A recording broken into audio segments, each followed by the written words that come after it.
Hey guys, welcome to EduTech Hub. This is the third class of metal forming for mechanical engineering.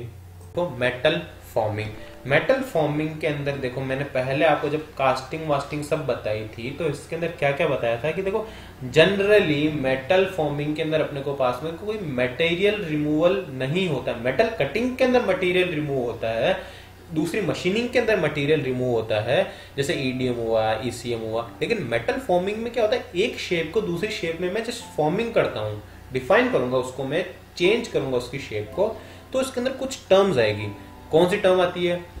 पहली term आती है rolling. देखो ये सारे process हम लोग, चार प्रोसेस आएंगे, चारों प्रोसेस हम लोग इसके अंदर पढ़ेंगे। पहली बात तो ये है। अब इसमें आती है पहली रोलिंग। रोलिंग क्या होती है? It is the process of plastically deforming metal by passing it between two rolls. क्या होता है सर कि दो दो रोल आ जाएंगे आपके पास में, ये कोई दो रोल मिल गए, इन दो रोल के बीच में कोई भी मेटेलिक स्ट्रिप है, उसको मैं प्लास्टिकली डिफॉर्म करूँ। प्लास्टिकली डिफॉर्मेशन की भी मैं आपको बताऊंगा यहाँ पे। जो फोर्थ अपना फिफ्थ जो यहाँ पे पॉइंट है, प्लास्टिकल डिफॉर्मेशन ही है, और क्यों होता है, किस वजह से होता है, ये भी बताऊंगा मैं आपको।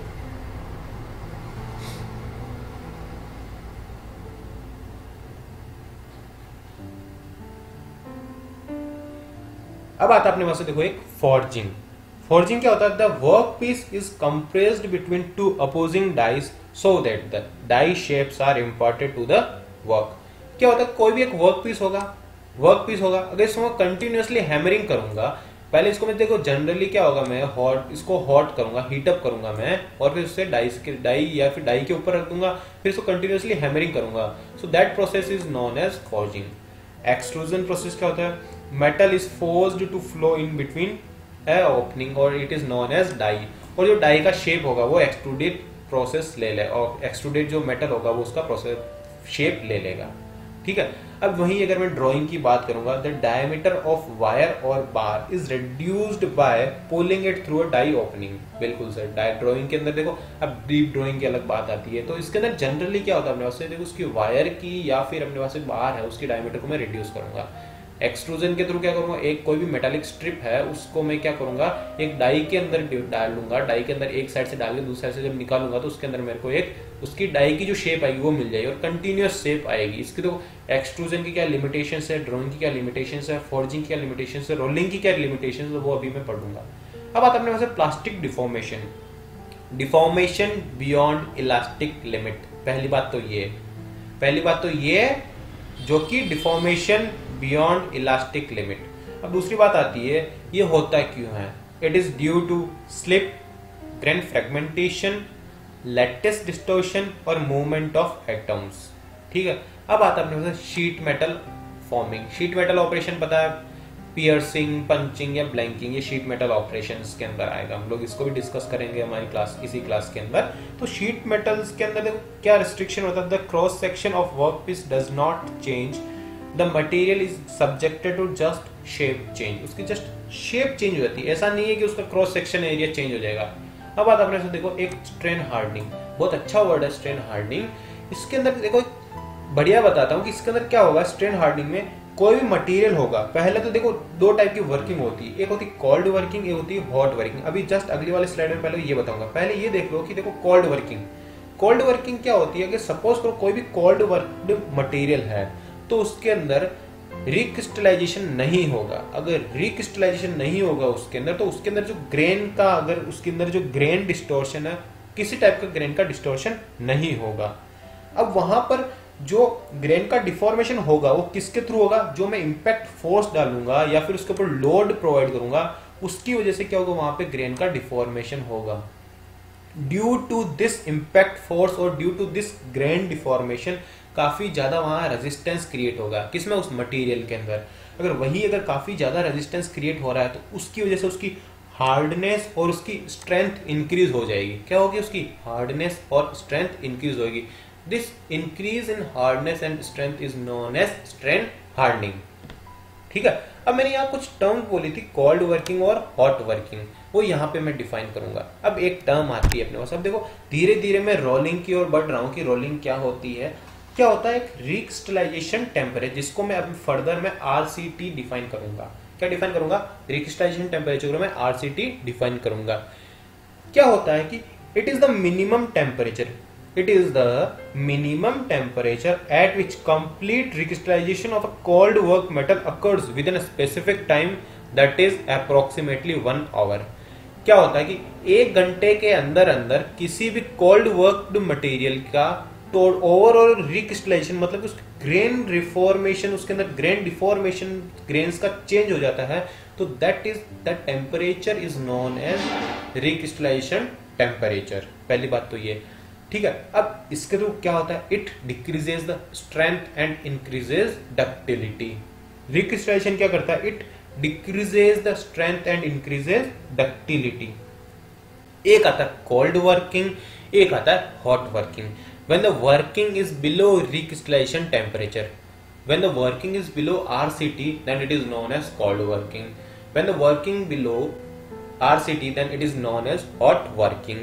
देखो hot working के थ्रू क्या होती है, उसकी टफनेस और डक्टिलिटी दोनों इंक्रीज हो जाती है। हॉट वर्किंग के थ्रू क्या होती है, उसकी टफनेस और डक्टिलिटी दोनों इंक्रीज हो जाती है। अब मैं 2 टर्म बताता हूं। प्योर मटेरियल के लिए आरसीटी की वैल्यू होती है 1/3 ऑफ मेल्टिंग पॉइंट टेम्परेचर, और वहीं अगर मैं अलॉय की बात करूंगा तो वे 1.5 ऑफ मेल्टिंग पॉइंट टेम्परेचर। समझ में आ रही है बात मेरे को? इसका मतलब क्या है कि मुझे पता चल रहा है भैया मैं उसको मेल्टिंग पॉइंट टेम्परेचर से जस्ट नीचे की ओर ही उसको हीटअप कर रहा हूँ, और मेल्टिंग पॉइंट टेम्परेचर जैसे मैंने नीचे तक ही हीट किया, एक फिक्स टेम्परेचर है, उसके बाद उसमें क्या होगा, उसमें ग्रेन्स में चेंज आ जाएगी। ये मैंने कास्टिंग की जब क्लास थी, जो शॉर्ट नॉट्स वाली कास्टिंग की क्लास थी, उसके अंदर मैंने आरसीटी की बात की थी, तो उसके अंदर मैंने आपको यही डेफिनेशन बताई थी कि उसके अंदर क्या होता है, आरसीटी एक फिक्स टेम्परेचर, उसके बाद में क्या होता है, उसके अंदर जो ग्रेन्स के अंदर डिफॉर्मेशन चेंजेस होने लग जाता है, डिफॉर्मेशन होने लग जाता है, ठीक है। अब क्या होता है, देखो हॉट वर्किंग, एक आता है अपने पास एनिलिंग। एनिलिंग होती है 100% स्ट्रेस रिलीजिंग एक प्रोसेस होता है, that is known as annealing. को जनरली में कोल्ड वर्क्ड को मटेरियल है, कोल्ड वर्किंग है, उसके लिए मेरे को एनिलिंग की जरूरत पड़ती है, क्योंकि एनिलिंग अगर मैं कोई भी प्रोसेस अगर कोल्ड वर्क हो रहा है, उसको मैंने हीटअप नहीं किया, उसको ठोक ठोक के हैमरिंग कर करके मैंने क्या किया, उसको कोल्ड वर्किंग की, उसकी शेप को चेंज किया, तो उसके अंदर काफी ज्यादा स्ट्रेस होगी, स्ट्रेसेस जनरेट होगी, तो उसको स्ट्रेस को रिलीज करने के लिए उसके अंदर एनिलिंग करवानी पड़ेगी, ठीक है। अब आता अपने पास, देखो मैं कुछ मटेरियल बताता हूं, उसकी स्पेशल कैरेक्टरिस्टिक्स बताता हूं आरसीटी के ऊपर की। Recrystallization temperature RCT for the lead and tin is below room temperature. RCT for lead and tin is below room temperature. एक बात तो ये याद है, डायरेक्ट एग्जाम में क्वेश्चन आ जाता है। And RCT for cadmium and zinc is at room temperature. Cadmium और जिंक के लिए तो आपका रूम टेम्परेचर के ऊपर ही आरसीटी मिल जाता है, और वहीं अगर मैं लेड और टिन की बात करूंगा तो रूम टेम्परेचर से भी बिलो मिलेगा। तो इन मटेरियल की देखो कोल्ड वर्किंग पॉसिबल नहीं है, इन 4 मटेरियल की, किनकी, कैडमियम और जिंक, जिसका तो आरसीटी अपने रूम टेम्परेचर है। वहीं लेड और टिन की बात करूंगा, जो रूम टेम्परेचर से भी नीचे है उसका आरसीटी, तो उनके लिए कोल्ड वर्किंग प्रोसेस पॉसिबल ही नहीं है सर, ठीक है। अब आती है रोलिंग की बात, ठीक है। अब कोल्ड वर्किंग की एक दो और बता देता हूँ। कोल्ड वर्किंग के अंदर क्या होता है, अपने बेटर एक्यूरेसी बेटर रहती है, उसकी सरफेस फिनिश बेटर रहती है, और इसके अंदर स्ट्रेंथ और उसकी हार्डनेस इंक्रीज हो जाती है। किसकी वजह से, स्ट्रेंथ हार्डनिंग की वजह से, कोल्ड वर्किंग के अंदर। वहीं अगर मैं हॉट वर्किंग की बात करूंगा तो उसकी पोरोसिटी होगी मटेरियल की, वो रिमूव हो जाती है, तो उससे क्या है कि पोरोसिटी के थ्रू ब्लो होल्स या ऐसा वैसा कोई भी जो मेटल डिफेक्ट है वो नहीं मिलेगा मेरे को। ग्रेन स्ट्रक्चर काफी रिफाइंड हो जाती है, और फर्दर एनिलिंग की हॉट वर्किंग में जरूरत नहीं रहती, लेकिन हाँ कोल्ड वर्किंग के अंदर आपको एनिलिंग की जरूरत रहती है। वहीं अगर मैं अब देखो रोलिंग की बात करूंगा, रोलिंग इज जनरली है हॉट वर्किंग प्रोसेस। क्यों क्या होता है, देखो रोलिंग के अंदर ये कोई भी 2 रोल होते हैं, 2 रोल के बीच में अगर मैं किसी भी मटेरियल को ऐसे डालूंगा तो वो मटेरियल निकलेगा, तो उसके लिए क्या करूंगा, उसके थोड़ा बहुत हीटअप करना ही पड़ेगा। तो जनरली क्या होता है, हॉट वर्किंग प्रोसेस होता है। बाई एक्सियल कंप्रेशन होता है, देखो ये एक एक्सियल इधर हो रहा है, एक एक्सिस से इधर, बाई एक्सियल कंप्रेशन है, ठीक है। एक आता है अपने पास प्रोसेस रिंग रोलिंग, इसका डायग्राम मैं अगली स्लाइड में बताऊंगा आपको, पहले अभी डेफिनेशन देख लो, अगली स्लाइड में सबका डायग्राम बताऊंगा, फील आ जाएगा आपको अच्छे से। रिंग रोलिंग में क्या करता हूँ, कोई भी एक रिंग है, उसकी थिकनेस को तो मैं क्या करूंगा, डिक्रीज करूंगा, उसकी डायमीटर को इंक्रीज करूंगा, that is known as ring rolling. Sheet rolling के अंदर क्या आता है अपने पास, एक कोई भी शीट है, उसकी थिकनेस को मैं क्या करूंगा, उसको मैं डिक्रीज करूंगा, क्रॉस सेक्शन एरिया चेंज नहीं हो, केवल और केवल उसकी थिकनेस डिक्रीज हो रही है, that is known as sheet rolling. अब आता है अपने से रोल बेंडिंग, इसको मैं 3 पॉइंट बेंडिंग भी बोलता हूँ। क्या बोलता हूँ, 3 पॉइंट बेंडिंग भी क्या होता है अपने पास, जैसे कि ये सपोज करो ये एक रोलर यहाँ आ गया, देखो ये डायग्राम देख ही लो, ये देखो एक रोलर ये यहाँ मिल गया मुझे, एक रोलर ये रहा, एक रोलर ये रहेगा और एक रोलर ये रह रहा है, तो ये शीट को बेंड करूंगा। और डिग्री ऑफ बेंडिंग कौन डिसाइड करेगा, जो ये मिडल अपर रोलर है 2 नंबर का जो रोलर है ये डिसाइड करेगा किसकी, डिग्री ऑफ ड्राइंग को, सॉरी डिग्री ऑफ बेंडिंग को, ठीक है। अब उसके और ये रहा अपने पास है क्या, रिंग रोलिंग। रिंग रोलिंग में देखो ये रहा, ये कोई रिंग है मेरे पास, इसकी थिकनेस को तो मैं क्या डिक्रीज करूंगा और इसकी डायमीटर को मैं इंक्रीज करूंगा with the help of what, ring rolling. ये रहा मेरे पास है देखो शीट रोलिंग, इसके अंदर क्या होगा मेरे पास में, शीट की थिकनेस को डिक्रीज करेंगे। अब आता अपने पास में देखो pack rolling, hot rolling of multiple sheet at a time like aluminium. देखो एल्यूमिनियम जैसी पतली पतली फॉइल्स बनानी है, अगर मुझे एल्यूमिनियम की फॉइल बनानी है तो खूब सारी शीट को एक दूसरे से देखो पहले तो उनको टच होने से बचाने के लिए बीच में एक ऑक्साइड की लेयर लगा देते हैं, ठीक है, और ताकि वो एक दूसरे से वेल्ड नहीं हो या फिर एक दूसरे के अंदर मर्ज नहीं हो। तो पैक रोलिंग के थ्रू क्या होता है, खूब सारी हजारों लाखों के अंदर मैं खूब सारी शीट्स को एक साथ 2 रोलर के बीच में डाल के खूब सारी शीट को एक साथ में मैं रोल करता हूँ। थ्रेड रोलिंग के थ्रू क्या करते हैं हम लोग, देखो पहले तो थ्रेड रोलिंग के लिए जो भी मटेरियल यूज में आ रहा है उसका क्या डक्टिलिटी अच्छी होनी चाहिए, पहली बात तो ये है, ठीक है। और दूसरी बात ये है कि इसके थ्रू क्या करता हूँ मैं, मशीनिंग नहीं करता हूँ, रोलिंग के थ्रू अगर मैं थ्रेड बनाऊंगा तो that is known as thread rolling, और ये सबसे ज्यादा हाईएस्ट प्रिसीजन और हाईएस्ट स्ट्रेंथ वाली थ्रेड बनती है इसके through. Roll piercing forms seamless tubes, ठीक है। आगे बात है प्लेनेटरी मिलिंग। प्लेनेटरी मिलिंग के थ्रू क्या होता है, देखो एक तो सबसे बड़ा इसका फायदा ये है कि huge amount of reduction will takes places in a single pass. Planetary mill, तो प्लेनेटरी मिल होती कैसे है एक्चुअल में, ये एक बड़ा सा रोल होता है यहाँ पर, और यहाँ पर नीचे की साइड में एक छोटा सा रोल होता है, एक बड़ा और रोल होता है, ठीक है। अब ये जो बड़े जो रोल है उनके पीछे छोटे छोटे खूब सारे रोल होते हैं, कंटिन्यूसली यहाँ पे खूब सारे छोटे छोटे रोल होते हैं, यहाँ पर भी देखो ये खूब सारे छोटे छोटे रोल होते हैं। तो देखो पर्टिकुलर रोल होगा वो अपने आप में एक डिफॉर्मेशन प्रोवाइड करेगा। तो जैसे जैसे कोई भी मटेरियल होगा इसके अंदर मर्ज होता जाएगा, ये मटेरियल अगर सपोज करो इसके अंदर जा रहा है तो एक रोलर ने इतना डिफॉर्म किया, दूसरे ने इतना किया, तीसरे ने इतना किया, तो ये खूब ज्यादा एक ही पर्टिकुलर, अगर मान लो मुझे एक सिंगल पास के अंदर काफी ज्यादा डिफॉर्मेशन प्रोवाइड करना तो फिर मैं प्लेनेटरी मिलिंग यूज में लेऊंगा वहां पे, ठीक है। अब आते हैं देखो अपने पास में कैम्बर। कैम्बर क्या होता है, रोलिंग के अंदर एक कैम्बर प्रोवाइड किया जाता है। सपोज करो ये मेरा मटेरियल है, अगर मैंने इसको कोई विदाउट कैम्बर ही नॉर्मल मटेरियल है तो रोलिंग के थ्रू करूंगा, जब फाइनली जब मेरे पास में मटेरियल निकलेगा तो इस टाइप का मटेरियल मिल जाएगा मेरे को, ठीक है, ये इस टाइप का मेरे को मटेरियल मिल जाएगा। क्या यहाँ पे बीच में कर्व जनरेट हो जाएगा, सो इस कर्व को बचाने के लिए मैं क्या करूंगा, ये कैम्बर प्रोवाइड कर दूंगा, ठीक है। ये क्या है, कैम्बर, यहां से ऊपर से क्या करूंगा, इसको थोड़ा मैं मोटा कर दूंगा। तो सपोज करो कि ये ऐसा कर्व बनेगा तो भी फाइनली कर्व बनने के बाद में भी मैंने इसको ये ऐसा बन दिया। जहां एक ड्राफ्ट अलाउंस के भी मैंने अगर बात की थी आपको, तब तो मैंने ये बताया था कि उसको पहले से मैं थोड़ा बहुत टिल्ड कर दूंगा, ऐसे टिल्ड करने के बाद क्या फर्दर अगर वो चेंज होगा तो इस टाइप से हो जाएगा, समझ गए बात को। तो वैसा कि वैसे लगभग इससे मैं रिलेट कर सकता हूँ उनको। अब आता कुछ टाइप के ल्यूब्रिकेशन। देखो एक बात तो ये याद रखो कि hot rolling of ferrous material are done without lubricant. अब कोल्ड रोलिंग चाहे फेरस मटेरियल होगा नॉन फेरस और मटेरियल होगा, उसके लिए मेरे को लुब्रिकेशन की जरूरत पड़ेगी। और वहीं अगर मैं नॉन फेरस की हॉट रोलिंग भी करूंगा तो भी उसके लिए मेरे को लुब्रिकेशन की जरूरत पड़ेगी। अब आता है देखो defect, surface defect, wavy edges और एलिगेटरिंग।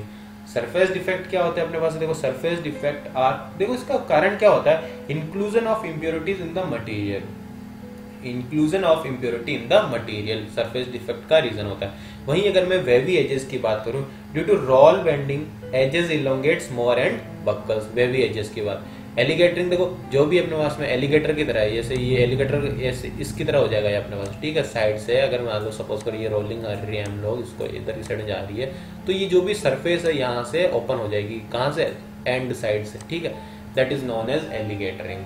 डिटेल के अंदर हम लोग बताएंगे, जब डिटेल क्लास होगी उसके अंदर बिल्कुल परफेक्ट तरीके से बताएंगे। अब ये कुछ एक फॉर्मूलाज है, डायरेक्ट फॉर्मूले को सुनते जाओ बस केवल इन फॉर्मूलाज को, ठीक है। इनका जो भी आपके पास कैसे आया है, कहाँ से आया है, वो डिटेल क्लासेस के अंदर बताएंगे, अभी इतना नहीं बता सकते, ठीक है। रिडक्शन और ड्राफ्ट, डेल्टा एच क्या होता है, final, initial minus final. Maximum reduction की वैल्यू होती है म्यू स्क्वायर आर, जहां आर क्या है, रेडियस ऑफ रोल। म्यू क्या है? म्यू क्या है?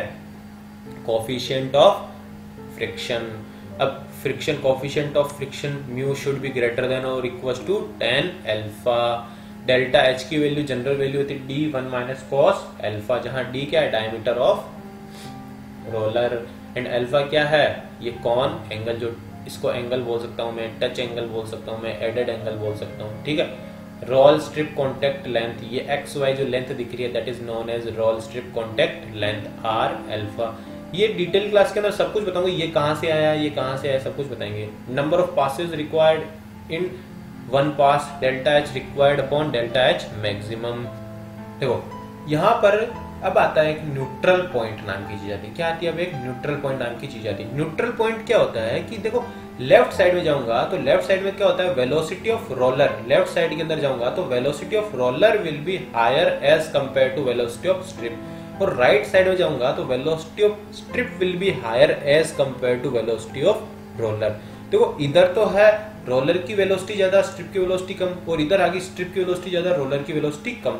तो बीच में कहीं ना कहीं एक ऐसा पॉइंट तो होएगा ना मेरे पास, बीच में कहीं ना कहीं एक ऐसा पॉइंट होगा जहां पर मुझे velocity of roller will be equal to velocity of strip और work piece, so that point is known as neutral point. समझ गए बात को? न्यूट्रल पॉइंट क्या होता है? जहां वेलोसिटी रोलर की वेलोसिटी वर्क पीस की वेलोसिटी के इक्वल होती है। अब आते हैं एक बैकवर्ड स्लिप, एक आती है फॉरवर्ड स्लिप। बैकवर्ड तो लेफ्ट हैंड साइड की बात करूंगा, तो बैकवर्ड स्लिप के लिए लेफ्ट हैंड साइड में क्या होता है मैंने पहले बता दिया, velocity of roller will B greater than velocity of strip, ठीक है। तो बैकवर्ड के लिए क्या था? Velocity of roller minus velocity of strip divided by velocity of roller.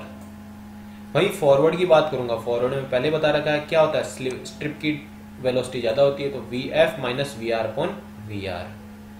To the left velocity of strip is less than velocity of roller, to the right velocity of strip is greater than velocity of roller. ये क्या होती है अपने पास? एक continuity equation होती है। Continuity equation क्या कहती है अपने पास? Total volumetric flow rate should be constant, total volumetric flow rate should be constant inlet और आउटलेट पे। तो इनलेट पे तो H नॉट V नॉट हो जाएगा, आउटलेट पे H not V not Vf हो जाएगा। वहीं अगर मैं इलोंगेशन फैक्टर की बात करूंगा, तो ये क्या होगा? L final upon L original, या फिर A original upon A final for a single पास।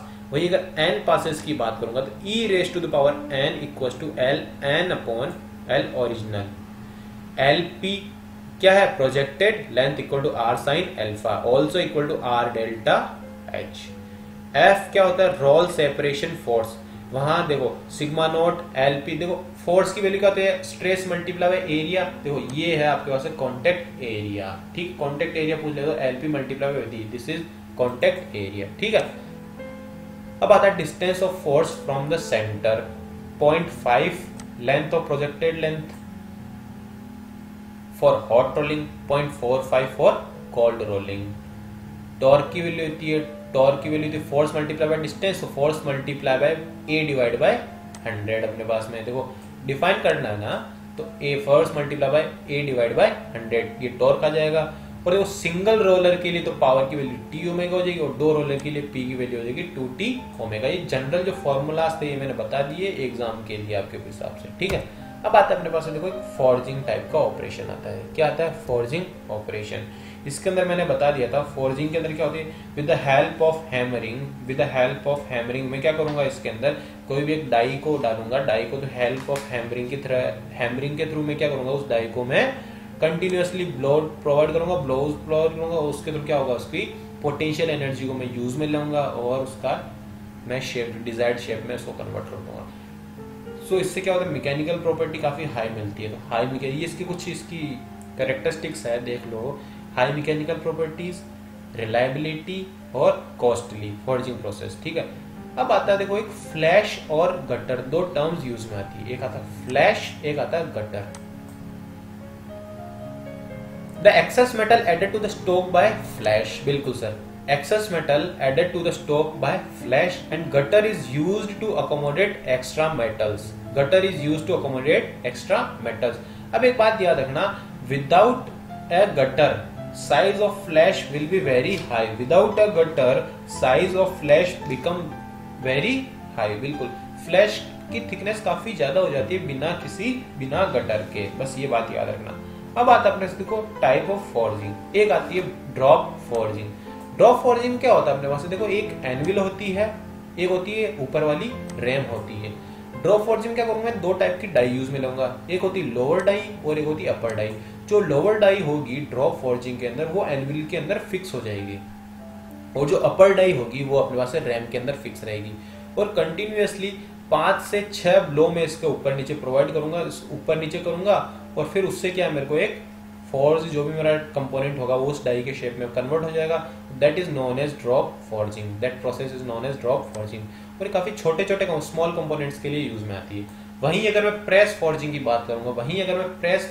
बात करूंगा, तो देखो प्रेस फॉर्जिंग और ड्रॉप फॉर्जिंग में यही डिफरेंस है कि प्रेस फॉर्जिंग में एक ही ब्लॉक के अंदर with the help of hydraulic press या फिर कोई भी इलेक्ट्रिकल प्रेस होगी या फिर हाइड्रोलिक प्रेस होगी या मैकेनिकल प्रेस होगी, कोई भी प्रेस होगी, उसके थ्रू मैं क्या करूंगा, उसको एक सिंगल ब्लॉक के अंदर मैं पूरी डायमेंशन चेंज कर दूंगा। तो इसकी डायमेंशनल एक्यूरेसी बिल्कुल बेटर रहेगी with respect to drop forging. अब आती है upsetting, increase diameter by compressing the length. Skew rolling क्या होती है, छोटी छोटी मेटालिक बॉल्स, इसके अंदर क्या होता है अपने पास है, देखो एक स्पेशल टाइप के रोलर्स होते हैं, स्पेशल रोलर्स होते हैं, उनके बीच में एक रॉड को फीड किया जाता है और इसका आउटलेट मेरे को क्या मिलेगा, बॉल्स मिलेगी। ठीक है, that is known as skew rolling. Rolling के अंदर कौन कौन से अपने पास ल्यूब्रिकेशन यूज में आता है। हॉट रोलिंग के अंदर आया graphite, molybdenum disulphate, molten glass. वहीं कोल्ड रोलिंग की बात करेंगे तो आएगा मिनरल ऑयल और सोप। देखो अब आता अपने पास में, देखो एक बात ध्यान रखना कि ल्यूब्रिकेशन हॉट रोलिंग के लिए ल्यूब्रिकेशन में डाई के ऊपर अप्लाई करूंगा, और वहीं अगर मैं कोल्ड रोलिंग की बात करूंगा तो ल्यूब्रिकेशन वर्क पीस के ऊपर अप्लाई करूंगा। एग्जाम में डायरेक्ट क्वेश्चन उठ के आएगा कि भैया ग्रेफाइट किसके लिए यूज में आता है, या फिर हॉट रोलिंग के लिए कौन कौन से ल्यूब्रिकेशन यूज में आता है, या फिर कोल्ड के लिए कौन कौन से यूज में आता है। अब आता है अपने पास डिफेक्ट। ठीक है, कौन कौन से डिफेक्ट आते हैं, अनफिल्ड सेक्शन, कोल्ड शट, ये तो क्या है डाई शिफ्ट की वजह से हो जाते हैं दोनों, scale pit, die shift, flakes due to improper cooling, barreling due to inhomogeneous deformation. ये काफी खतरनाक बैरलिंग और फ्लैक्स है, ये आपके पास एग्जाम में काफी पूछे हुए, काफी मतलब कि एक टाइम की बात नहीं, काफी बार पूछे हुए ये फ्लैक्स और बैरलिंग। अब आते हैं कुछ फॉर्मूले की बात आती है तो true stress equals to engineering stress multiply by 1 plus minus epsilon. सुनते जाना, sigma true equals to sigma 1 plus minus epsilon. वहीं epsilon true equals to ln 1 plus minus epsilon equals to ln L final upon L original also equal to ln A original upon A final also equal to twice of ln D original upon D final। देखो true stress और true strain के अंदर plus कब आएगा, जब अपने पास tension में होगा, और माइनस कब आएगा, जब अपने पास में वो कंप्रेशन में होगा। ठीक है, वहीं अगर मैं एवरेज फ्लो स्ट्रेस की बात करूं, सिग्मा एवरेज की बात करूंगा तो K epsilon flow raise to power n upon 1 plus n, sigma flow equals to K epsilon true की power n, and n equals to epsilon true at ultimate tensile stress point. यहाँ है ये strain rate है, strain rate की value होती है 1 upon h dh upon dt also equals to v by h। यहाँ क्या है, v क्या है प्लेटन वेलोसिटी और h क्या है इंस्टेंटेनियस हाइट। एक बार वापस रिपीट करता हूँ, sigma true equals to sigma naught 1 plus minus epsilon, sigma true equals to sigma naught 1 plus minus epsilon, epsilon true equals to ln 1 plus minus epsilon also equal to ln L final upon L original also equal to twice of ln D original upon D final। sigma not equal to K epsilon true की power n, where n equal to epsilon true at ultimate tensile stress point। ठीक है, epsilon dot की value होती है, strain rate की value होती है आपके 1 upon h dh upon dt also equal to v by h, where v is the latent velocity and h is the instantaneous height।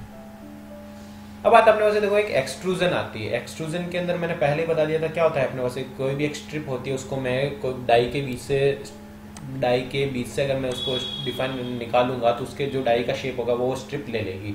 लेकिन इसके अंदर कंटिन्यूस सेक्शन होना है, कंटिन्यूस क्रॉस सेक्शन होना चाहिए। ऐसा नहीं है कि मैं क्रॉस सेक्शन को चेंज करके इसके अंदर निकाल सकता हूँ।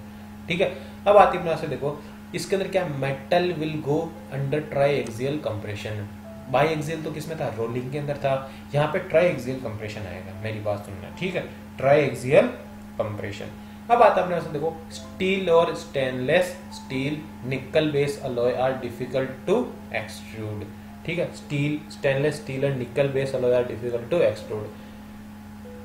लुब्रिकेशन की बात करेंगे तो फॉस्फेट बेस्ड अपने पास में lubricant for cold extrusion working, molten glass are lubricant for hot extrusion working. Extrusion ratio क्या होता है, cross section area of billet upon cross section area of product. Limitation क्या होती है, cross section area must be uniform. Hot extrusion for aluminium 430 degree Celsius to 480 degree Celsius, ये hot extrusion इसका temperature limit है। Hot extrusion के अंदर क्या होता है, design of die is a problem. Hot extrusion के लिए क्या होता है, design of die is a problem. वहीं अगर मैं देखो अब एक्सट्रूजन के टाइप्स की ओर जाता हूं मैं, एक होता है मेरे पास डायरेक्ट एक्सट्रूजन की अगर मैं बात करूंगा तो डायरेक्ट एक्सट्रूजन में क्या होगा, मेरी बात सुनना कि मतलब द डायरेक्शन ऑफ रैम, ये डायरेक्ट एक्सट्रूजन का एक एग्जांपल है। तो direction of ram and direction of billet या फिर direction of extruded product will be same. दोनों की डायरेक्शन क्या होगी भैया, सेम रहेगी। दोनों की अगर डायरेक्शन, मेरी बात सुनना, अगर दोनों की डायरेक्शन अगर सेम रहेगी तो it will require additional power to overcome the frictional resistance. Sir यहाँ पर इसकी डायरेक्शन ये है तो ये फ्रिक्शन की डायरेक्शन अपोजिट में रहेगी। देखो फ्रिक्शन डायरेक्शन अगर अपोजिट में है तब इसको रैम को एक्स्ट्रा में मेरे को फोर्स लगाना पड़ेगा ना। तो यही इसकी कुछ एक इसकी कैरेक्टरिस्टिक्स आ रही है। Friction is higher, power require will be 1.20 to 1.40% higher solid ram. Friction opposes the motion of ram and extruded product. अब वहीं अगर मैं इनडायरेक्ट एक्सट्रूजन की बात करूंगा, ये वाला सेकंड नंबर का एग्जांपल है, इनडायरेक्ट एक्सट्रूजन का है। तो इसमें क्या होता है, direction of extruded product and road will be opposite. तो इसके अंदर क्या अपोज नहीं करेगा, वो उसको और फेवर करेगा। तो ये force required will 25% to 30% less. Friction between bill rate and chamber is eliminated. वहीं देखो अब मेरे पास में कोल्ड एक्सट्रूजन की बात आती है। क्या कोल्ड एक्सट्रूजन की विद लो स्ट्रेंथ मटेरियल के लिए करूंगा मैं हमेशा। Collapsible tube can be produced with the help of cold extrusion like toothpaste tube, cream tube and cans. अब बात अपने पास देखो इम्पैक्ट एक्सट्रूजन क्या होता है। ये मेरा इम्पैक्ट एक्सट्रूजन है। Direction of extruded product and punches is opposite. Direction of extruded product and punches opposite in the impact. Direct exam में क्वेश्चन पूछा कि इम्पैक्ट एक्सट्रूजन में क्या होता है कि दोनों की डायरेक्शन अपोजिट होती है। हुकर्स मेथड में क्या होता है, दोनों की, ये हुकर्स मेथड है मेरे पास में है ना। हुकर्स मेथड में क्या होता है, direction of extruded product and punch will be same ही। देखो एक्सट्रूड प्रोडक्ट की और पंच की दोनों डायरेक्शन है वो सेम अपने पास में। वहीं देखो अब मैं एक बहुत बढ़िया मेथड आता है हाइड्रोस्टैटिक एक्सट्रूडेड प्रोसेस। हाइड्रोस्टैटिक के अंदर क्या होता है मेरे पास में, कोई ब्रिटल मटेरियल होता है। इसके अंदर क्या होता है, ब्रिटल मटेरियल को मैं काफी अच्छे से प्लास्टिक डिफॉर्म कर सकता हूँ। ठीक है, क्या होता है कि ये कोई बिलेट है मेरे पास में, इसके सराउंडेड किससे है, ये लिक्विड से सराउंडेड रहेगा, हमेशा लिक्विड से सराउंडेड रहेगा। यहाँ पे चारों ओर पानी भरा हुआ, कोई सा भी लिक्विड भरा हुआ रहेगा, फ्लूइड भरा हुआ रहेगा। तो इस फ्लूइड के थ्रू क्या होगा कि जैसे ही मैंने रैम के ऊपर प्रेशर लगाया तो इस पूरे फ्लूइड के अंदर एक क्या रहेगा, अगर मैंने सपोज फ्लूइड नहीं लगाया तब तो रैम डायरेक्ट इस बिलेट के ऊपर प्रेशर लगाया तो बिलेट के इस सेक्शन के ऊपर, एक फ्रंट सेक्शन के ऊपर ही मेरे पास में प्रेशर जनरेट होगा। लेकिन अब जब मैंने फ्लूइड भर दिया यहाँ पर, तो मैं फ्लूइड के ऊपर जैसे प्रेशर लगाऊंगा तो ये प्रेशर क्या होगा, पूरे फ्लूइड के अंदर इक्वली डिस्ट्रीब्यूट हो जाएगा। अब ये क्या करेगा, पूरे इस बिलेट के ऊपर चारों ओर से, बिलेट के ऊपर जहां जहां पे ये मर्ज हुआ है तो इक्वली प्रेशर करेगा यहाँ पे। ठीक है, तो इसमें प्रेशर इंड्यूस्ड डक्टिलिटी जो मैं बोलता हूँ वो इसमें जनरेट हो जाएगी। तो अगर ये मटेरियल काफी ज्यादा ब्रिटल मटेरियल है, लाइक कास्ट आयरन हुआ मेरे पास में, स्टेनलेस स्टील हुआ, मोलिब्डेनम हुआ, टंगस्टन हुआ, तो इस टाइप के मटेरियल को भी मैं अच्छे से हाइड्रोस्टैटिक एक्सट्रूजन के थ्रू कर सकता हूँ। ये फॉरवर्ड टाइप का एक्सट्रूजन प्रोसेस है। Friction is eliminated, uniform pressure on bill rate is generated. ठीक है, किसमें, हाइड्रोस्टैटिक एक्सट्रूजन के अंदर। अब आते हैं मेरे पास में एक्सट्रूजन के कुछ एक डिफेक्ट। कौन कौन से होते हैं, सरफेस क्रैक किसकी वजह से होता है, हाई टेम्परेचर की वजह से। बैम्बू डिफेक्ट क्या होता है अपने पास में, लो टेम्परेचर की वजह से। देखो बैम्बू डिफेक्ट होता क्या है, it is due to the sticking of metal in the die land, due to the sticking of metal in the die land, low temperature की वजह से। पाइप डिफेक्ट और फिश टेलिंग की वजह क्या होती है, देखो पाइप डिफेक्ट और फिश टेलिंग क्या होता है? When the surface oxides and impurities are driven towards the centre, जो सरफेस ऑक्साइड्स और सेंटर जो और इम्प्योरिटीज है सेंटर की ओर आ जाती है, तो वो क्या होता है? पाइप डिफेक्ट और फिश टेलिंग। अब आता है सेंट्रल बस्ट और चेवरॉन। ये क्या? हाइड्रोस्टेटिक टेंसाइल स्ट्रेसेस है।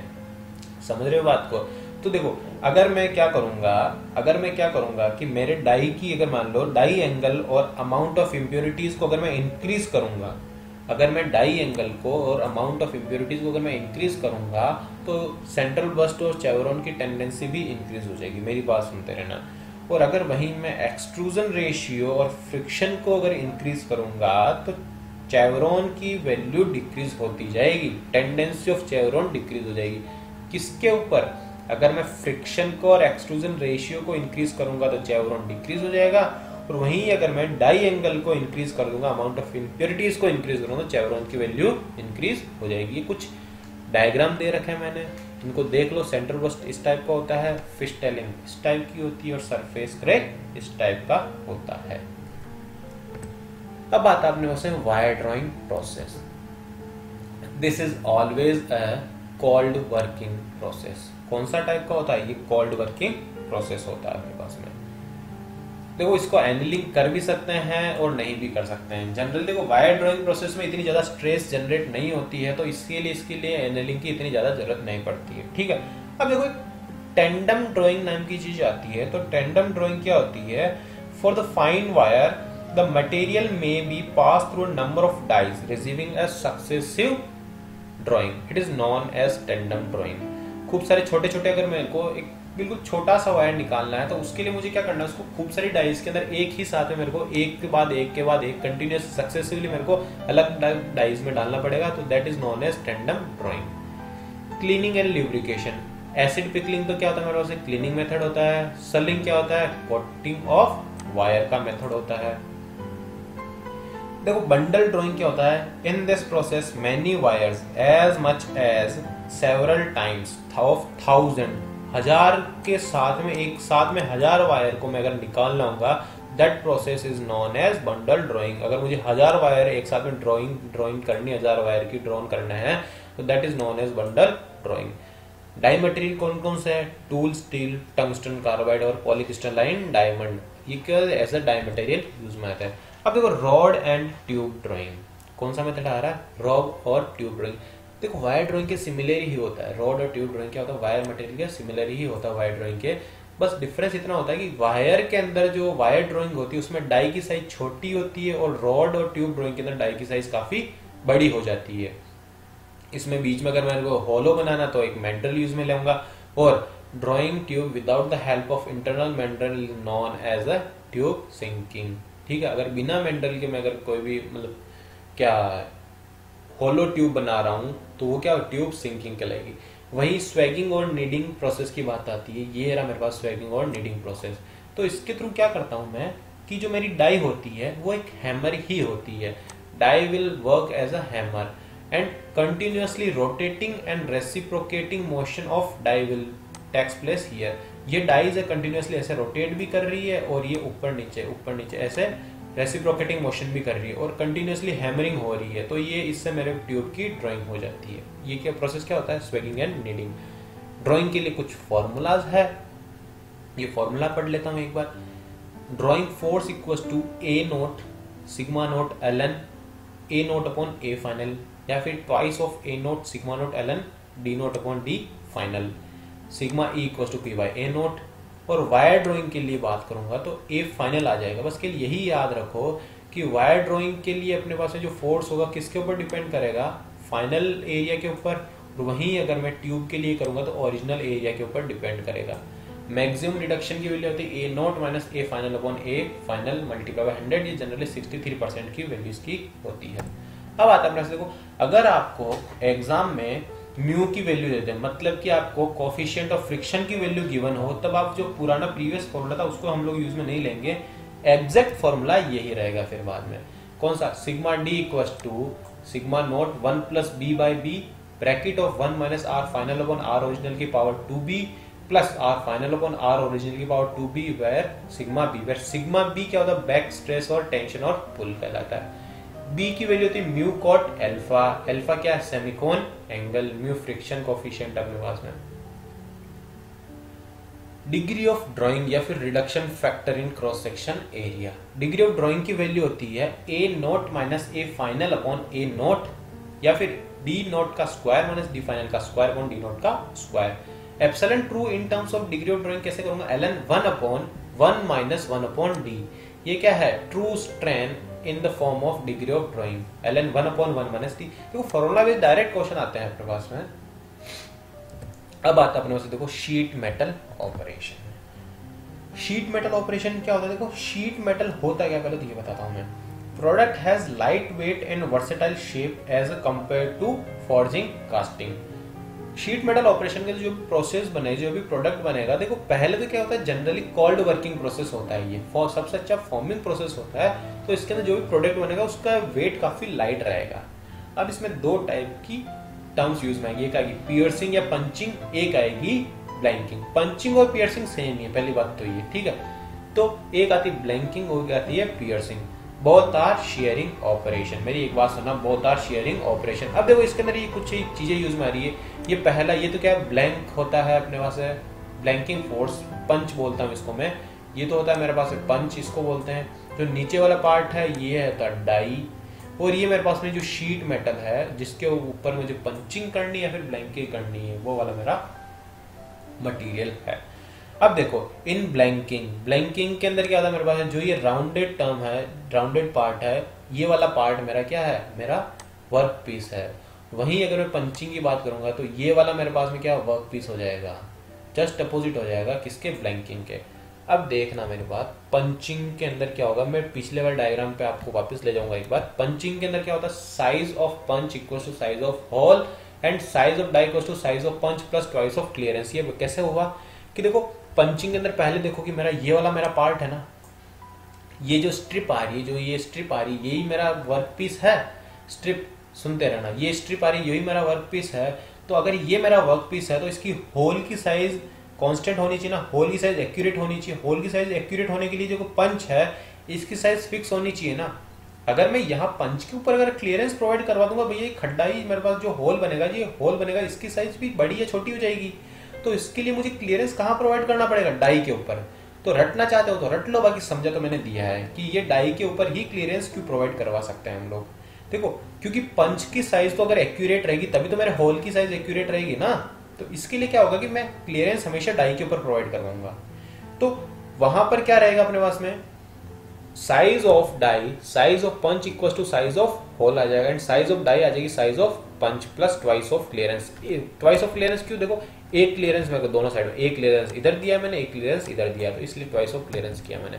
वहीं अगर मैं ब्लैंकिंग की बात करूंगा, size of die equal to size of product और size of punch equal to die size -2c आ जाएगा। देखो मेरी बात सुनो, -2c क्यों आ रहा है यहाँ पर, -2c इसलिए आ रहा है कि यहाँ पर तो मेरे पास में ये वाला जो ये वाला प्रोडक्ट मिल रहा है, ये वाला प्रोडक्ट है ना मेरे पास में, तो ये वाला फाइनल जो प्रोडक्ट है मेरे पास में यही है। तो इसके लिए जो ये मिल रहा है मेरे को, डिस्क मिल रही है, इस डिस्क की वैल्यू तो मेरे पास कांस्टेंट रहनी चाहिए ना, जो मेरे गिवन है। तो बिल्कुल सर, डाई की साइज तो मेरे पास में जो मेरा जो प्रोडक्ट है उसकी साइज रहेगी, लेकिन हाँ पंच की साइज उससे 2 छोटी रहनी चाहिए, एक क्लियरेंस इधर और एक क्लियरेंस इधर, तभी तो यहाँ क्लियरेंस प्रोवाइड होगा ना। वहीं अगर देखो क्लियरेंस की वैल्यू अगर गिवन, वैसे डायरेक्ट गिवन होगी, डायरेक्ट गिवन नहीं है, तो with the help of thickness और shear stress I can define value C equals to 0.0032 T root T tau. It is known as clearance. If allowance of material is 0.075 then clearance equal to 0.075 multiplied by thickness. अगर allowance given है तो अब आता है देखो sheet metal के अंदर जो मैक्सिमम फोर्स होता है, शीयरिंग फोर्स होता है, पंचिंग फोर्स होता है या फिर ब्लैंकिंग फोर्स होता है, उसकी वैल्यू क्या होती है, एल टी टाउ, जहाँ एल क्या है, पेरीफेरल लेंथ है, ठीक है। अगर सपोज करो यहाँ पे स्क्वायर, यहाँ पे अगर सर्कुलर आ गया तो 2πr हो जाएगी, स्क्वायर आ गया आपके पास में, स्क्वायर आ गया तो 4a हो जाएगी। उसकी पेरीफेरल जो लेंथ होगी, जहां पर मुझे शीयरिंग करनी, शीयर्ड एरिया बोलूंगा मैं उसको, तो वो उसका लेंथ आ जाएगी, और t अपने पास उसकी थिकनेस है ही है। अब आता अपने से minimum dia of punching. Punching के लिए मिनिमम डाया मैं कैसे डिफाइन करूंगा, ये जो लेफ्ट हैंड साइड में लिखी हुई है, ये आपको दिख रहा होगा, ये क्या है, स्ट्रेंथ ऑफ प्लेट बोल सकता हूँ, या फिर piercing pressure, maximum piercing pressure. और ये क्या है, स्ट्रेंथ ऑफ पंच। देखो हमेशा देखो पंच की स्ट्रेंथ अपने पास जो मैक्सिमम पियर्सिंग प्रेशर है उससे ज्यादा रहनी चाहिए, नहीं तो पंच ही टूट गया, पता चला आपको जिससे पंचिंग कर रहे हो पंच ही टूट गया तो क्या मतलब कराएगा। तो ये वाली कंडीशन हमेशा फुलफिल रहनी चाहिए। तो अगर ये कंडीशन फुलफिल रहेगी तो डी से डी कैंसिल आउट हो जाएगा। तो इसके थ्रू मैं क्या कर सकता हूँ, minimum diameter value find out कर सकता हूँ, किसके लिए, पंचिंग के लिए। ठीक है, अब यहाँ आता है एनर्जी या फिर वर्क डन भी बोल सकता हूँ मैं इसको। एनर्जी की वैल्यू होती है maximum force multiply by punch travels. Punch travel की वैल्यू होती है P इंटू टी। यहाँ P क्या है, परसेंट ऑफ पेनिट्रेशन, T क्या है, thickness of material, sheet material. और पावर की रिक्वायरमेंट की वैल्यू क्या हो जाएगी अपने से, पावर रिक्वायर्ड की वैल्यू आ जाएगी अपने पास में, सॉरी प्रेशर की वैल्यू आ जाएगी अपने पास में, या फिर पावर की वैल्यू आ जाएगी। पावर की वैल्यू आ जाएगी En/60। E क्या है, एनर्जी, N क्या है, आरपीएम। देखो अब क्या होता है, एक शेयर प्रोवाइड हो, शेयर क्या होता है, सपोज करो एक तो पंच ऐसा होता है अपने पास डायरेक्ट है ना, इधर से मैं इसको पंचिंग कर रहा हूँ, ठीक है, ये पंच है। अगर यही मैंने उस पंच का शेप ऐसा दे दिया, सपोज करो ऐसा, एंड में ऐसा नहीं देके हल्का सा ऐसे उसको यहाँ से शार्प कर दिया, तो ये वाला that is known as shearing. ठीक है, ये इसका एस, ये एस बोल सकता हूँ, ये शेयरिंग होगी। तो shear only distribute the maximum force to be applied but the total work remains same. ये बात याद रख लो, टोटल वर्क हमेशा सेम रहेगा, केवल और केवल जो मैक्सिमम फोर्स होता है उसकी वैल्यू चेंज कर देता है। वहीं देखो अब मैं फोर्स रिक्वायर्ड ऑन पंच, अगर शेयर के साथ में जो फोर्स की वैल्यू आएगी तो वो क्या होगी, देखो एक तो फोर्स है एफ मैक्स की वैल्यू एल टी टाउ, आपको पता ही है। अगर मैं शेयरिंग प्रोवाइड करवा दूंगा तो उसमें फोर्स की वैल्यू कम हो जाएगी, तो उसकी वैल्यू होती है F max multiply by PT upon S plus PT. जो पहला फॉर्मूला है ये यूज में आएगा सर्कुलर होल और शेयरिंग ऑपरेशन के लिए। वहीं second formula F equal to F max multiply by PT upon S, जो सेकंड फॉर्मूला है वो किसके लिए, ट्रेपेजोइडल या फिर शेयर कटिंग के लिए यूज में आएगा। अब यहाँ मैंने कुछ एक ये चीजें डिफाइन कर रखी है कि कौन कौन से शीट मेटल ऑपरेशन है। तो क्या होता है अपने पास में, देखो कि यहाँ पर सबसे पहले आएगा स्लिटिंग। स्लिटिंग क्या होता है अपने, जैसे कैन ओपनर होता है ना, तो उसके अंदर स्लिटिंग डिफाइन करते हैं हम लोग। स्लिटिंग ऑपरेशन होता है, it is the moving roller races out complex path during cutting, it is known as slitting. Perforating क्या होता है, परफोरेटिंग क्या होता है, खूब सारे अगर मान लो, देखो ये अपने पास स्लिटिंग कहते हैं अपने पास, ठीक है, दिख रहा है। वहीं अगर परफोरेटिंग खूब सारे छोटे छोटे होल अगर मैं एक शीट के ऊपर डिफाइन मैं अगर मान लो कर दूंगा तो that is known as perforating. वहीं नोचिंग हो जाएगी, मैं साइड से अगर मान लो एज को अगर मैं कट कर दूंगा तो that is known as notching. वहीं ट्रिमिंग हो जाएगी, तो अगर मैं एक्स्ट्रा मटेरियल होगा उसको मतलब कि उसके लिए यूनिफॉर्म प्रोवाइड स्ट्रक्चर प्रोवाइड करने के लिए क्या होगा, ट्रिमिंग करनी पड़ेगी। लांसिंग, लांसिंग अब जैसे कूलर की स्ट्रिप्स होती है कि 3 साइड से मैंने कट कर दिया और एक साइड से मैंने उसको कट नहीं किया है, तो एक लांसिंग हो जाएगी। डिंकिंग क्या होता है अपने पास, देखो सपोज करो कोई शीट मटेरियल है, इससे मेरे को ये वाला साइज ब्लैंक करना है, तो मैं क्या करूंगा, यहाँ पे एक टाइप का कटर लगा दूंगा, ये एक कटर ऐसा आ जाएगा और ये ऐसा आ जाएगा। तो ये डिंकिंग प्रोसेस क्या करेगा, इसको एक पंचिंग की जगह ये इसको कट कर देगा, ये पूरे इस डिस्क को साइड से ले जाएगा अपने पास। देखो अब आता है अपने पास से ड्रॉइंग। कौन सा प्रोसेस आता है, ड्रॉइंग। ड्रॉइंग के अंदर क्या होता है अपने पास में, देखो 2 टाइप की ड्रॉइंग होगी, हॉट ड्रॉइंग और कोल्ड ड्रॉइंग। तो प्लास्टिक डिफॉर्मेशन होता है, जनरली क्या होता है इसके अंदर, प्लास्टिक डिफॉर्मेशन होता है। Spring back depends upon yield strength, ये डायरेक्ट एग्जांपल में क्वेश्चन आ सकता है। Spring back depends upon yield strength. Stripper removes the stock material from the punch after piercing and blanking, ये बात भी ध्यान रख लो। Depth of cut is more than the thickness of work piece, ये ड्राइंग की कुछ कंस्टेंट ये वैल्यूज है वो बता रहा हूं मैं आपको, कुछ कंडीशंस है। हॉट ड्राइंग और कोल्ड ड्राइंग 2 टाइप की ड्राइंग होती है। तो हॉट ड्राइंग के अंदर क्या होते हैं, जनरली जो थिक वॉल सेक्शन होते हैं उसके लिए मैं हॉट ड्राइंग यूज में लूंगा, और वहां पर वॉल की जो थिनिंग होगी वो मिलती रहेगी मुझे। वॉल की thinning of wall will takes places there, but for cold working there is no any thinning of wall takes places, ठीक है। तो फिर वो केवल थिन वॉल सेक्शंस के लिए ही यूज में आएगा। अब देखो मैंने ये क्या किया कि ये अपने पास में देखो ये है ब्लैंक, ये जो स्ट्रिप दिख रही है ये है ब्लैंक है, ये सुनना मेरे। और ये जो मैं जो बनाऊंगा ये डाई है मेरे पास में, ये तो डाई है और ये पंच है। तो इस पंच की जो फॉर्म होगी, ये सपोज को मुझे सिलेंडर बना तो ये सिलेंड्रिकल पंच होगा मेरे पास में। तो ये जैसे पंच करेगा तो ये सिलेंड्रिकल शेप में ये मेरे पास जो ब्लैंक होगा वो ड्रॉन हो जाएगा। तो जनरली क्या होता है कि इसकी जो थिकनेस होती है वो कांस्टेंट रहती है। क्या रहती है, उसकी जो थिकनेस रहती है वो कांस्टेंट रहती है इसकी, किसकी, ब्लैंक की। तो अगर मैंने ये ब्लैंक की डायमीटर कैसे निकाली ये मैं बता रहा हूं आपको। उसमें क्या करना, उसकी जो वॉल्यूम है वो कांस्टेंट कर दो। सपोज करो पहले ये सर्कुलर शेप में थी, तो पहले क्या आएगी, pi by 4 capital D square आ गई। ये क्या आई, ब्लैंक का ही ना, ये ब्लैंक की टोटल एरिया आ गया। समझ रहे हो, ब्लैंक का टोटल क्रॉस सेक्शनल एरिया आया या नहीं आया। वहीं अगर मैं किसकी बात करूंगा, वहीं टोटल क्रॉस सेक्शन एरिया में अगर मैं जो सपोज करो मुझे सिलेंडर बना था, तो सिलेंडर के लिए स्मॉल डी ले लो और ये स्मॉल एच ले लो, तो ये क्या रहेगा, नीचे वाला एरिया रहेगा। अगर मैं ऊपर से खुला हुआ मानूंगा तो नीचे वाले के लिए तो पाई/4 स्मॉल डी स्क्वायर आ गया, ठीक है। वहीं अगर मैं ऊपर की बात करूंगा तो क्या आएगा, पाई डी एच, दिख रही है बात, ठीक है। पाई/4 small D square plus pi D H, ये क्या आएगा, total cross section area of cylinder जो मुझे बनाना है।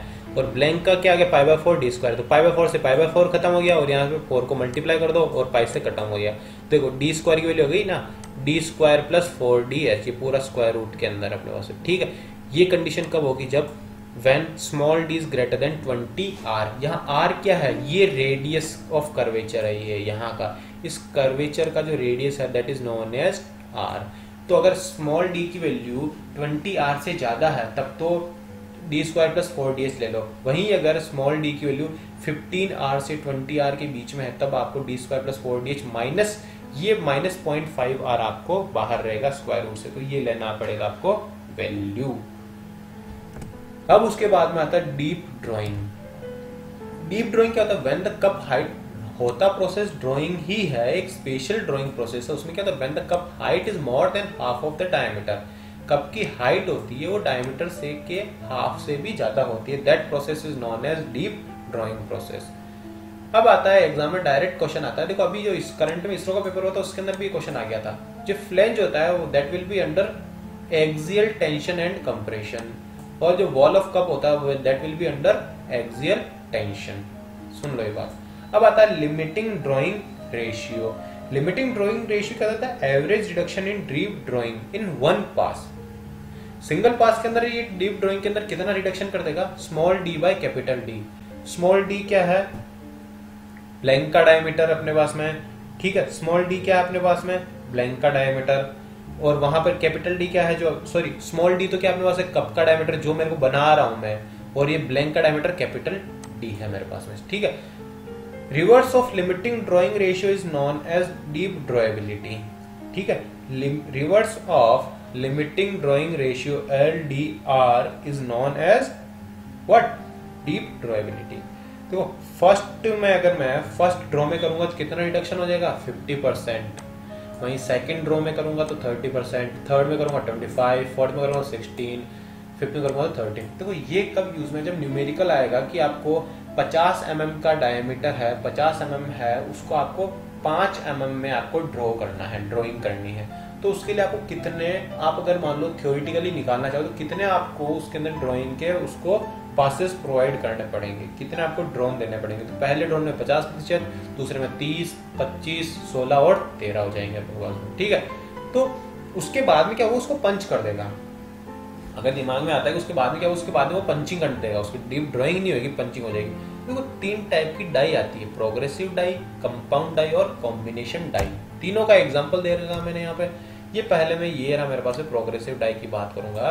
प्रोग्रेसिव डाई की अगर मैं बात करूंगा तो इसमें क्या होता है, परफॉर्म 2 और more operation simultaneously in a single stroke of a punch. देखो यहाँ पर देखो दो, एक तो पियर्सिंग हो जाएगा, एक ब्लैंकिंग हो जाएगा, दोनों एक ही स्ट्रोक में हो जाएंगे ना, लेकिन हाँ दोनों अलग अलग जगह होंगे। ऐसा नहीं है कि एक के अंदर, इसके अंदर ही पियर्सिंग, इसके अंदर ही पंचिंग, नहीं, दोनों अलग अलग जगह होंगे। किसमें होंगे, ये प्रोग्रेसिव डाई में। वहीं अगर मैं कंपाउंड डाई की बात करूंगा तो दोनों एक ही चीज के अंदर मैं स्टेप कर सकता हूँ, एक ही स्टेप के अंदर। ये देखो एक ही स्ट्रोक के अंदर ये ब्लैंकिंग भी हो जाएगा और उसके बाद देखो ये पियर्सिंग या फिर पंचिंग भी हो जाएगा, एक ही प्रोडक्ट के अंदर। ये एक ही प्रोडक्ट था, यहाँ पे देखो ये प्रोडक्ट अलग था मेरे पास में, ये प्रोडक्ट अलग था, लेकिन दोनों अलग अलग मिल तो गए ना मेरे को एक ही स्ट्रोक में, लेकिन यहाँ एक ही प्रोडक्ट के अंदर दो मेरे पास साइमल्टेनियस ऑपरेशन हो गए। किसमें, कंपाउंड के अंदर। अब कॉम्बिनेशन डाई के अंदर क्या होगा मेरे पास में कि देखो ये तो कंपाउंड तो हो गए होगा, मतलब ये ब्लैंकिंग और पंचिंग में दोनों एक साथ तो कर ही सकता हूं। उसके बाद में मैं उसके अंदर एक फॉर्मिंग प्रोसेस भी कर सकता हूँ, लाइक बेंडिंग कर सकता हूँ, ड्राइंग कर सकता हूँ, तो एक अलग से एक प्रोसेस भी कर सकता हूँ। तो यहाँ देखो ड्राइंग भी हो रहा है अपने पास में, ब्लैंकिंग और पंचिंग भी हो जाएगा। समझ गए बात को। अब क्या होता है अपने पास में, देखो डिफेक्ट आते हैं, ड्राइंग के डिफेक्ट काफी ज्यादा इंपॉर्टेंट चीज है ये। रिंकल डिफेक्ट क्या होता है अपने पास में, due to insufficient blank holder pressure. Fracture किसकी वजह से आता है, due to too much pressure, blank holder pressure. Earing due to anisotropy. Miss strike due to misplacement of stock material. Orange peel due to surface roughness और coarse grains. Stretcher strain due to Luder lines. Surface scratches, inhomogeneous yielding और insufficient lubrication. ये देखो defect है ना, ये exam में direct पूछे जाते हैं, तभी मैं आपको ये कंटिन्यूअसली बोलता जा रहा हूँ, मैं कुछ भी बीच में रुका नहीं हूँ। तो इससे क्या थी, एक बार आप सोने से पहले इसको सुनते जाओ, बस केवल ईयरफोन लगा लो कानों में, जैसे हम लोग गाने सुनते हैं वैसे इसको सुनते जाओ तो बेटर रहेगा। वो एग्जाम से पहले सुन लो, कभी भी आपको एग्जाम में डायरेक्ट आपके माइंड में आ जाएगी ये चीज, देखना कंफ्यूजन कभी क्रिएट नहीं होगा। अब आता है अपने पास देखो पाउडर मेटलर्जी। इसको मैं ज्यादा डिफाइन नहीं कर रहा हूँ पाउडर मेटलर्जी को, एक आधे 2 स्लाइड ही है, क्योंकि देखो इसको जो डिटेल क्लास होगी उसके अंदर मैं अच्छे से बताऊंगा। जनरली क्या होता है पाउडर मेटलर्जी में, मेटल का पाउडर बनाते हैं, उसके अंदर कुछ एडिटिव्स ऐड कर देते हैं। ये मेटल का पाउडर बनाऊंगा मैं, कुछ उसमें एडिटिव ऐड करूंगा, फिर सबसे पहले मिक्सिंग होगी, कॉम्पैक्टिंग होगी, सिंटरिंग होगी, फिर उसके अंदर कोई भी फिनिश्ड प्रोसेस कर लेंगे, फिनिश्ड प्रोडक्ट मिल जाएगा मुझे फर्दर लास्ट के अंदर। ठीक है, इतना ज्यादा इंपॉर्टेंट नहीं है अभी एग्जाम पॉइंट ऑफ व्यू से, तो जब डिटेल क्लास होगी तब मैं अच्छे से बताऊंगा आपको। ठीक है, अब आता है अपने देखो पाउडर। पाउडर क्या, powder fabrication, size, shape, characterization, microstructure, chemical homogeneity. Processing के अंदर आता है अपने पास देखो कॉम्पैक्टिंग, सेंटरिंग और फोर्जिंग। प्रॉपर्टीज देखो उसकी डेंसिटी, पोरोसिटी, उसकी प्रॉपर्टीज में क्या क्या चेंजेस होंगे, क्या क्या आएगा, वो सब हम लोग डिटेल क्लासेस के अंदर पढ़ेंगे। अभी के लिए मेटल फॉर्मिंग के लिए इतना ही है, तो बाकी जो भी क्लासेस होगी, डिटेल क्लास होगी, उसके अंदर पूरा परफेक्ट मैं आपको 60-70 से 80 घंटे की मेटल फॉर्मिंग की क्लास लेनी पड़ेगी। 70 से 80 घंटे केवल और केवल मेटल फॉर्मिंग की क्लास होगी, तो उसके अंदर मैं आपको अच्छे से बताऊंगा डिटेल के अंदर हर एक चीज को। तो अभी क्या करना है कि केवल और केवल जो ये शॉर्ट नोट्स की क्लास है उसको आप एक बार चेक कर लो, और Session for short notes of metal cutting ends here. In the detail we will discuss later. In next class we will discuss about machine tool.